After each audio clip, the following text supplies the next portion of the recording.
आजचा दिवस तर सगळ्यांसाठीच खूप खास आहे आणि ही त्याचीच तयारी चालली आहे. रंगांवरून तर जवळपास सगळ्यांनी गेस केलंच असेल.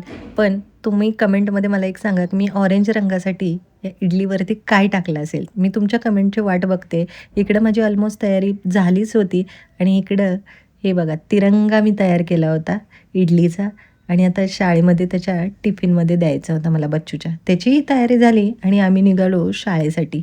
आता शाळेत त्याला सोडून यायचं होतं परत मला रिटर्न आणि घरातली कामं मी शिल्लक ठेवलीच होती.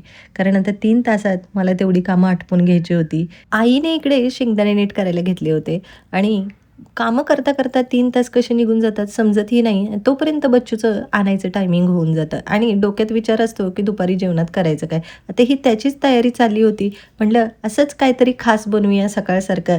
म्हणून कांदा, टोमॅटो सगळं कापून घेतलं आणि छान असं तिरंगामध्येच आजची रेसिपी करायची होती. सकाळचं पीठ थोडंसं राहिलं होतं डोश्याचं, तर त्याचेच म्हटले आता उत्तापे बनवून घेऊया आणि मस्त अशी रेसिपी तयार झाली. छान अशी तिरंगामध्ये दिसायला लागली. तुम्हा सर्वांना स्वातंत्र्य दिनाच्या खूप साऱ्या शुभेच्छा आणि दुपारचं जेवण घेतलं करायला.